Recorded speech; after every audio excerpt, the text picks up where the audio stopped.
Admiral Chuichi Nagumo stood motionless on the bridge of the carrier Akagi, his weathered hands gripping the rail as if the metal itself could anchor him to reality. The radio crackled with reports that defied comprehension. American dive bombers had appeared from nowhere, plunging through the morning sky like vengeful spirits. In the span of minutes, 3 of Japan's most prized aircraft carriers had been transformed into floating pyres. The date was June 4, 1942, and the empire of the rising sun was watching its carefully orchestrated victory dissolve into catastrophe. The morning had begun with such promise. Nagumo's first mobile force, comprising 4 fleet carriers, Akagi, Kaga, Soryu, and Hiryu, had successfully launched their first strike against Midway Island at 0430 hours. The intelligence reports had been clear. The Americans possessed only token resistance, perhaps a few obsolete aircraft and minimal naval presence. Operation MI, conceived by Admiral Isoroku Yamamoto himself, was designed to lure the remnants of the American Pacific Fleet into a decisive engagement where Japan's superior numbers and tactics would crush them once and for all. Commander Minoru Genda, the brilliant tactical mind behind the Pearl Harbor attack, had spent months perfecting every detail of the Midway assault. His pilots were the finest in the Imperial Navy, veterans of campaigns across the Pacific. They had swept American forces before them at Wake Island, Rabaul, and the Dutch East Indies. The Kido Butai, the mobile strike force, had earned a reputation for invincibility that stretched from Hawaii to the Indian Ocean. But as the first reports filtered back from the Midway strike force, doubt began to creep into the minds of the Japanese command. Lieutenant Commander Joichi Tomonaga, leading the attack, radioed that a second strike would be necessary to neutralize the island's defenses completely.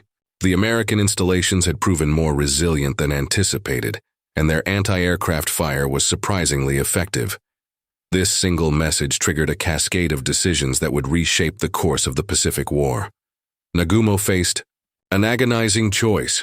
Should he prepare for the anticipated American naval response, keeping his remaining aircraft armed with armor-piercing bombs and torpedoes for ship attack? Or should he rearm them with high-explosive ordnance for a second strike against Midway's airfields? Historical context referenced from Miracle at Midway by Gordon Prange demonstrates the critical nature of these tactical decisions.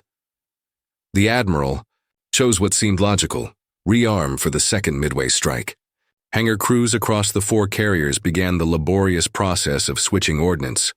On the Akagi's flight deck, Chief Petty Officer Abe supervised the removal of torpedoes from Kate bombers, replacing them with land attack bombs. Similar scenes played out on Kaga, Soryu, and Hiryu, as hundreds of skilled technicians worked in the controlled chaos of a combat refit. Then, at 0728 hours, everything changed. A scout plane from the cruiser Tone, launched late due to catapult problems, finally transmitted the message that froze every heart in the Japanese fleet. Have sighted 10 ships, apparently enemy, bearing 010 degrees, distance 240 miles from Midway, course 150 degrees, speed over 20 knots. The Americans weren't fleeing, they were advancing. The words hung in the radio static like a death sentence. 10 American ships, steaming toward them at high speed. Admiral Nagumo's staff officers exchanged glances that mixed disbelief with growing alarm. The entire premise of Operation MI had been predicated on the Americans being caught off guard, their limited forces scattered and vulnerable. Instead, they appeared to be mounting a coordinated response. Lieutenant Commander Edwin Layton's intelligence briefings to Admiral Chester Nimitz had proven devastatingly accurate. The Americans had not only anticipated the Japanese attack, but had positioned their forces perfectly to counter it. Task Force 16, under Rear Admiral Raymond Spruance, and Task Force 17, commanded by Rear Admiral Frank Fletcher, had been lying in wait northeast of Midway, invisible to Japanese reconnaissance until this crucial moment. On the Akagi's bridge, Nagumo's expression remained impassive, but those who knew him well could detect the subtle signs of internal turmoil. The Admiral was caught between competing priorities. His aircraft were scattered across multiple missions. His ships were in the vulnerable process of rearming, and now an American fleet of unknown composition was bearing down on his position. Commander Genda, despite his youth, possessed an intuitive grasp of aerial warfare that bordered on genius. He immediately recognized the implications of their tactical situation. "Admiral," he said quietly, approaching Nagumo with measured steps, "we must recover our Midway strike force before considering any response to the American fleet." The first wave of Japanese aircraft, led by Lieutenant Commander Tomonaga, was already returning from their Midway mission. These planes were low on fuel, some carrying wounded crew members, and several bore battle damage from the surprisingly fierce American resistance. They could not be kept airborne while the carriers prepared a strike against the newly discovered enemy fleet. But time was the cruelest enemy of all. Every minute spent recovering aircraft was another minute for the Americans to close the distance. Every decision carried the weight of empire, and Nagumo found himself trapped in a web of tactical complications that no amount of planning had anticipated. At 0820 hours, the scout from Tone transmitted an update that sent shockwaves through the Japanese command. "Enemy ships are 5 cruisers and 5 destroyers." The relief was palpable. No carriers had been identified. Perhaps the situation was manageable after all. American cruisers, while formidable, could not project the long-range striking power that only aircraft carriers possessed.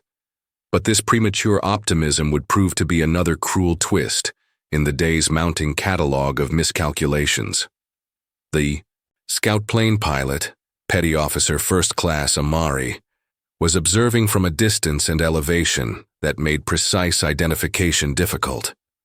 What he reported as cruisers and destroyers were actually the most dangerous ships in the American inventory fleet. Carriers Enterprise, Hornet, and Yorktown, accompanied by their screening vessels. The irony was devastating. While Japanese intelligence had failed to detect the American carrier presence, American cryptanalysts had broken the Japanese naval code JN-25. They knew not only that Midway was the target, but also the precise composition and timing of Nagumo's attack force. The hunters had become the hunted, and they didn't even realize it yet. As the morning sun climbed higher over the Pacific, the stage was set for one of the most decisive naval engagements in human history. 4 Japanese carriers, caught in the vulnerable process of rearming their aircraft, faced 3 American carriers whose pilots were already preparing for the strike of their lives. The flight decks of Enterprise, Hornet, and Yorktown bustled with controlled urgency as American air crews made their final preparations. Lieutenant Commander Wade McCluskey, Enterprise's air group commander, studied his navigation charts one final time, calculating courses and fuel consumption with the precision of a mathematician. The American carriers had been launching aircraft since 0700 hours, sending wave after wave of torpedo bombers, dive bombers, and fighters toward the last known position of the Japanese fleet. But the Americans faced their own tactical challenges.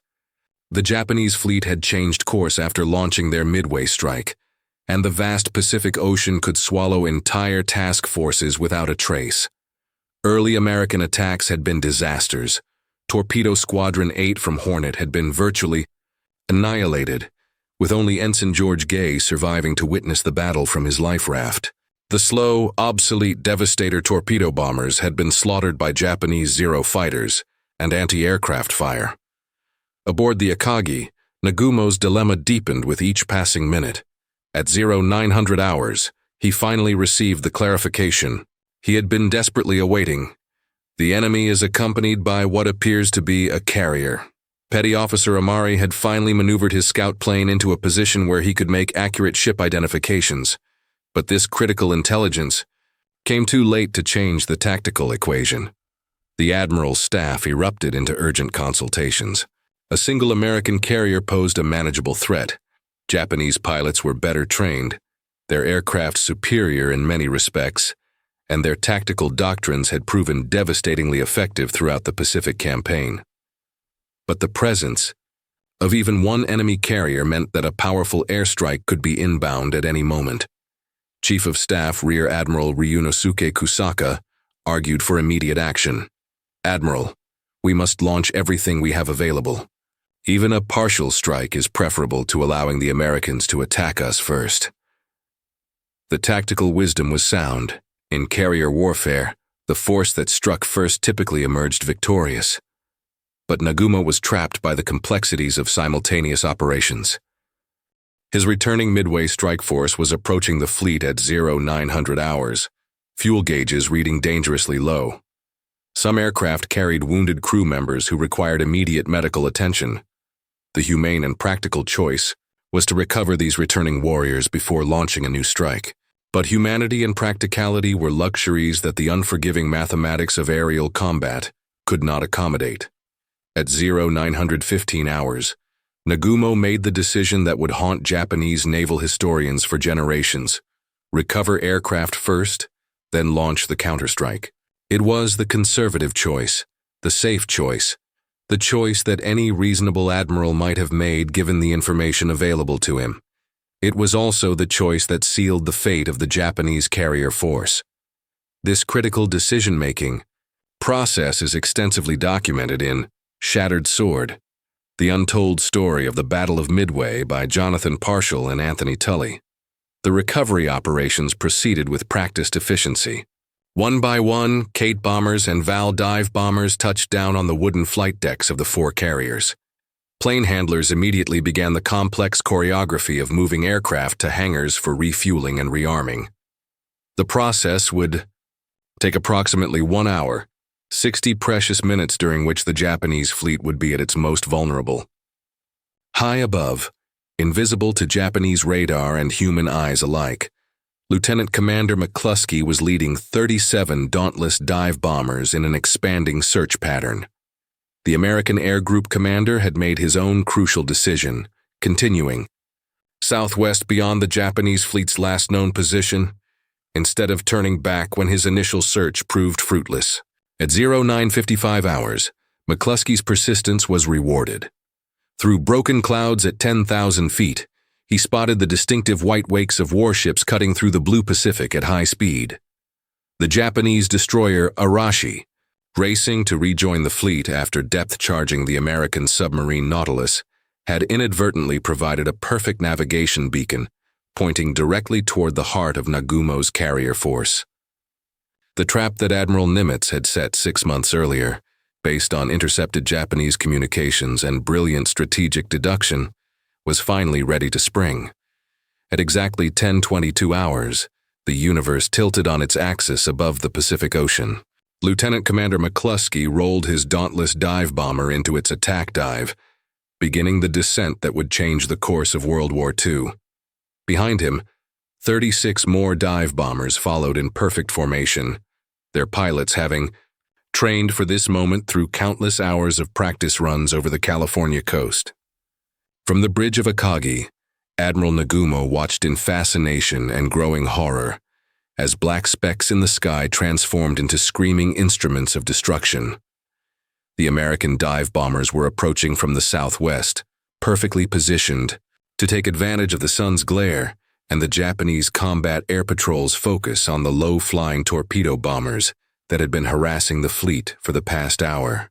Lieutenant Commander Shigeharu Murata, Akagi's senior flight deck officer, was supervising the final preparations for the long-awaited counterstrike against the American fleet.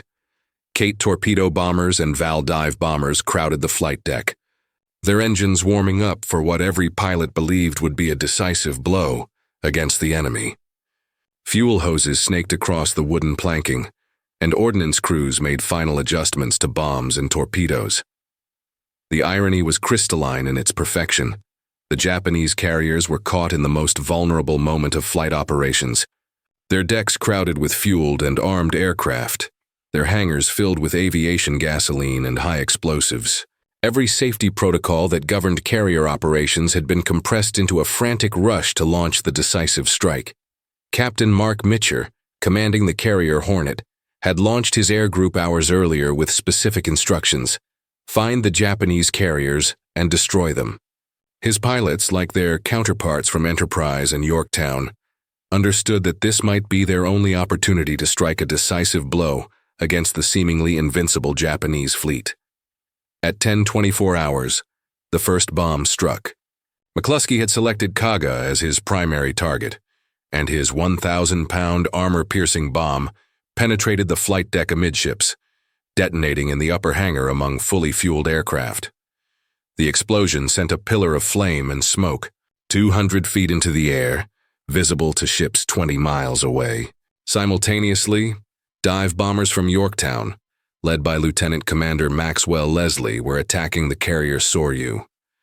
Leslie's own bomb release mechanism had malfunctioned earlier, leaving him weaponless, but his squadron mates pressed home their attacks with devastating precision. 3 direct hits in rapid succession transformed Soryu into a floating inferno. The third carrier to face annihilation was Akagi herself. Lieutenant Dick Best, McCluskey's wingman, had broken away from the attack on Kaga to ensure that no Japanese carrier escaped unscathed. His bomb struck directly beside Akagi's island superstructure, the explosion rupturing fuel lines and igniting the ammunition storage areas. On the bridge, Admiral Nagumo stood transfixed as his flagship disintegrated around him. The carefully planned Operation MI was collapsing in real time, and with it the entire strategic framework that had governed Japanese naval thinking since Pearl Harbor. Commander Genda, wounded by shrapnel from the initial explosion, struggled to maintain his footing as secondary explosions rocked the ship. The transformation from triumph to catastrophe had required exactly 6 minutes. In those 6 minutes, 3 of Japan's 4 fleet carriers had been reduced to burning wrecks.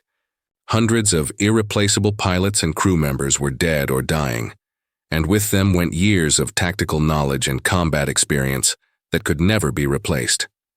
Chief Petty Officer Abe, who had been supervising ordnance handling just minutes earlier, found himself leading damage control parties through smoke-filled corridors as Akagi's internal fires spread beyond any hope of containment. The ship's ammunition magazines were cooking off in a continuous series of explosions that made organized firefighting impossible. Only Hiryu remained operational, steaming independently several miles north of the burning hulks of her sister ships. Admiral Taman Yamaguchi, commanding Carrier Division 2, immediately began preparing a counterstrike with every available aircraft. If the battle was lost, at least Japanese honor demanded that they strike back with everything they had. Admiral E.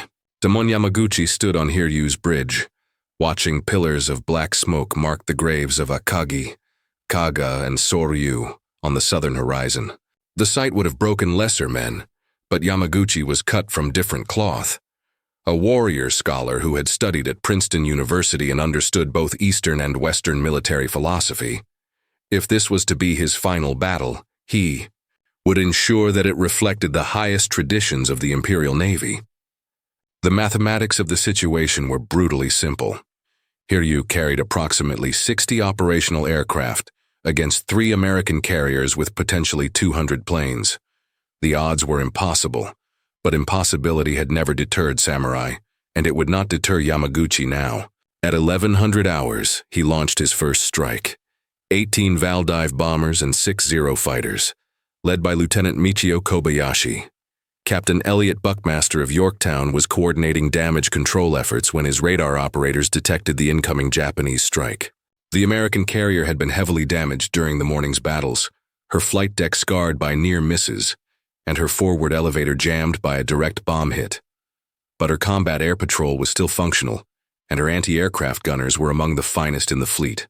The attack began at 1200 hours, with Kobayashi's dive bombers screaming down through a wall of anti-aircraft fire that turned the sky into a constellation of exploding metal. 3 bombs struck Yorktown, penetrating her flight deck and starting severe fires in her forward gasoline storage areas.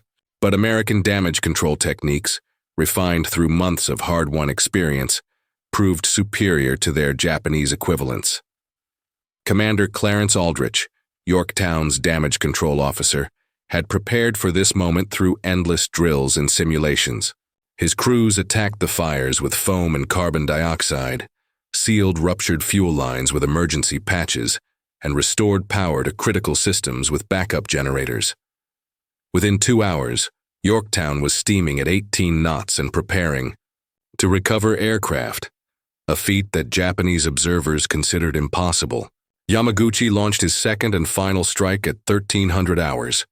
10 Kate torpedo bombers, and 6 Zeros under Lieutenant Joichi Tominaga, the same officer who had led the morning attack on Midway Island. Tominaga's fuel tank had been punctured by anti-aircraft fire during the earlier mission, but he volunteered to lead this desperate assault, knowing that his aircraft lacked sufficient fuel for the return journey. The torpedo attack achieved what the dive bombers could not. 2 Type 91 aerial torpedoes struck Yorktown's port side, flooding her engine rooms and bringing the great ship to a dead stop.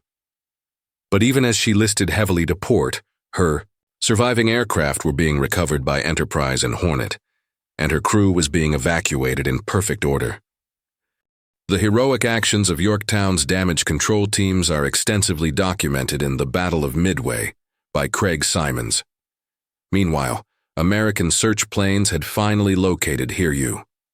Lieutenant Samuel Adams, flying an Enterprise Dauntless, transmitted the coordinates at 1445 hours. 1 carrier, 2 battleships, 3 cruisers, 4 destroyers, bearing 325 degrees, distance 110 miles, course 300 degrees, speed 25 knots. The response was immediate and overwhelming. Enterprise and Hornet launched every available aircraft, 24 Dauntless dive bombers escorted by 16 Wildcat fighters. Lieutenant Commander Samuel Elliott, leading the strike, had simple orders from Admiral Spruance: find Hiryu and sink her. The final act of the carrier battle began at 1700 hours. Elliott's dive bombers approached Hiryu from the northeast, using cloud cover to mask their approach until the last possible moment. Admiral Yamaguchi, despite knowing that his ship was doomed, had maintained combat air patrol operations and continued, launching search missions with his remaining aircraft. 4 direct hits sealed Hiryu's fate. The first bomb struck the forward elevator, jamming it in the raised position and trapping aircraft in the hangar below. The second and third bombs penetrated the flight deck amidships, igniting fuel and ammunition stores. The fourth bomb hit the island superstructure, destroying the ship's communications center and fire control systems. As evening approached on June 4, 1942, 4 of Japan's most powerful aircraft carriers were either sinking or burning uncontrollably. With them went over 300 aircraft and many of the Imperial Navy's most experienced pilots and crew members. The strategic balance in the Pacific had shifted irrevocably in the span of a single day. As darkness settled over the Pacific battlefield, Admiral Yamaguchi faced a decision that would define not only his personal honor, but also the spiritual legacy of the Imperial Navy. Hiryu was dying beneath his feet, her steel plates glowing cherry red from internal fires, her ammunition magazines detonating in a rhythm like a giant's heartbeat. The ship's list had increased to 15 degrees, and her engineering spaces were flooding, despite heroic efforts by damage control parties. Captain Tomeo Kaku, Hiryu's commanding officer, approached Yamaguchi with tears streaming down his soot-stained face. "Admiral, we must abandon ship. The fires have reached the aviation gasoline storage, and the magazines will cook off completely within the hour." The pragmatic choice was obvious: save the crew, preserve trained personnel for future battles, accept tactical defeat while maintaining strategic capability. But Yamaguchi was contemplating something far more profound than tactical considerations. The Bushido code that governed samurai behavior for 1,000 years demanded that failure be expiated through seppuku, ritual suicide that transformed personal defeat into spiritual victory. As flames illuminated the bridge in hellish orange light, he penned his final message to Admiral Yamamoto: "Hiryu's bombing and torpedo attacks have been completed. 4 enemy carriers, 6 cruisers, and 10 destroyers have been sunk. We will crash dive into the enemy carriers." The message was a lie, born from desperation and honor in equal measure. Yamaguchi knew that Japanese forces had sunk or heavily damaged only Yorktown, while losing 4 irreplaceable fleet carriers. But truth had become a luxury that the dying empire could no longer afford. If his death could inspire future warriors or delay American recognition of their complete victory, then deception served a higher cause. Lieutenant Commander Richard Fleming, piloting a Marine Corps Vindicator dive bomber on a final harassment mission against Japanese heavy cruisers, witnessed Hiryu's death agony from 2,000 feet altitude. The sight burned itself into his memory, a magnificent warship transformed into a floating pyre, her proud silhouette dissolving into smoke and flame against the star-filled Pacific sky. At 0200 hours on June 5th, Hiryu's surviving crew members were ordered to abandon ship. Damage control. Petty Officer Abe, who had survived Akagi's destruction earlier that day, found himself once again swimming in oil-stained waters as another carrier slipped beneath the waves. The irony was not lost on him. He had participated in the attack on Pearl Harbor just 6 months earlier, when Japanese naval aviation had seemed invincible. Admiral Yamaguchi and Captain Kaku chose to remain aboard their dying ship. As Hiryu's bow lifted toward the stars, and her stern settled deeper into the Pacific, the two officers stood at attention on the bridge, singing the Kimigayo, Japan's national anthem, while flames consumed the ship around them. Their deaths would become legend in the Imperial Navy, examples of perfect loyalty that inspired and haunted Japanese naval officers for the remainder of the war. The strategic implications of the Midway defeat were immediately apparent to Admiral Yamamoto. Commanding the combined fleet from his flagship Yamato, the loss of 4 fleet carriers represented more than ships and aircraft. It was the destruction of Japan's offensive capability in the Pacific. Without these mobile airfields, Japanese expansion would halt, and the initiative would pass permanently. To American forces, Commander Yasumi Toyama, Yamato's communications officer, received the final transmission from the Midway battle zone at 0400 hours. Hiryu sunk at 0510, position 31 degrees 15 minutes north, 179 degrees 8 minutes west. The coordinates marked not just the grave of a warship, but the end of Japanese naval supremacy and the beginning of their empire's slow collapse. Yet even in defeat, Japanese naval doctrine demanded one final gesture of defiance. The surviving ships of Admiral Yamamoto's fleet, battleships Yamato and Musashi, heavy cruisers Tone and Chikuma, and their destroyer escorts, continued steaming toward Midway through the pre-dawn darkness, hoping to salvage something from the disaster through a surface engagement with American forces. Dawn on June 5, 1942, revealed the true scope of the disaster to Admiral Yamamoto as he stood in Yamato's navigation bridge, staring at reconnaissance photographs that documented the complete destruction of his carrier force. The images were stark and unforgiving, oil slicks marking the graves of Akagi, Kaga, and Soryu, with debris fields stretching for miles across the Pacific surface. Hiryu had vanished entirely, leaving only floating wreckage and a handful of survivors clinging to life rafts. The human cost was equally devastating. Over 3,000 Japanese sailors and airmen had perished, including many of the Imperial Navy's most experienced pilots. Lieutenant Commander Shigeharu Murata, who had planned the torpedo attacks at Pearl Harbor, was dead. Commander Takashige Yagusa, architect of the dive bombing techniques that had terrorized Allied shipping, was missing and presumed lost. A generation of tactical knowledge had vanished in 6 minutes of American dive bombing. Admiral Chester Nimitz, commanding Pacific Fleet operations from his headquarters in Pearl Harbor, was receiving his own reconnaissance reports with carefully controlled satisfaction. The intelligence intercepts that had made the victory possible were still classified at the highest levels, but their strategic value was becoming apparent. By breaking Japanese naval codes, American cryptanalysts had transformed the Pacific War from a series of desperate defensive actions into a calculated chess match where they could anticipate enemy moves. Captain Edwin Layton, Nimitz's intelligence chief, was already analyzing the broader implications of the Midway victory. Japanese expansion had been halted, but the empire still controlled vast territories from the Aleutian Islands to the Solomon Islands. The war would continue for years, but the initiative had shifted permanently to American forces. Yamamoto made his most painful decision at 0800 hours on June 5th. Operation MI was canceled, and all Japanese forces would withdraw to their bases in the Marshall Islands. The admission of defeat contradicted everything that Bushido philosophy taught about perseverance and spiritual strength, but tactical reality left no alternatives. Without carrier aviation support, his remaining ships were vulnerable to land-based American bombers operating from Midway. The withdrawal began immediately, with destroyers racing ahead to rescue survivors from the sunken carriers, while the main body of battleships and cruisers provided cover.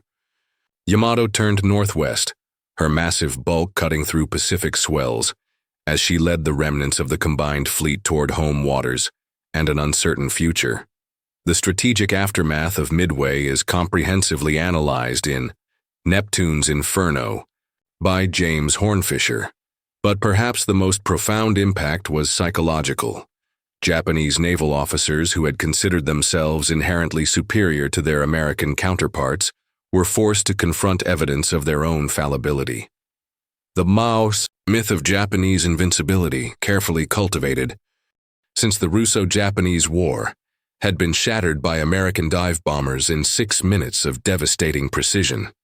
Petty Officer Abe, one of fewer than 300 survivors from Akagi's crew of 2,000, would spend the rest of the war grappling with survivors' guilt and strategic disillusionment. The confident young sailor who had participated in Pearl Harbor had been replaced by a haunted veteran who understood that his empire was fighting an unwinnable war against an enemy whose industrial capacity dwarfed Japan's by orders of magnitude. The Battle of Midway ended Japanese expansion in the Pacific and began the long American offensive that would culminate 3 years later in Tokyo Bay. But on that morning of June 5, 1942, such outcomes remained hidden in an uncertain future. What was clear to both sides was that the war had reached its turning point, and the initiative had passed to the United States Navy. As Yamato disappeared over the western horizon, carrying the dejected remnants of what had once been the world's most powerful naval force, the Pacific Ocean settled into an uneasy calm. The battle was over, but the war would continue for 3 more years of unprecedented destruction and sacrifice. The frozen command that had watched their carriers burn at Midway would never again enjoy the luxury of tactical superiority or strategic confidence. The age of Japanese naval dominance had ended with the sunrise on June 5, 1942, and with it died the dreams of empire that had driven Japan into the most destructive war in human history.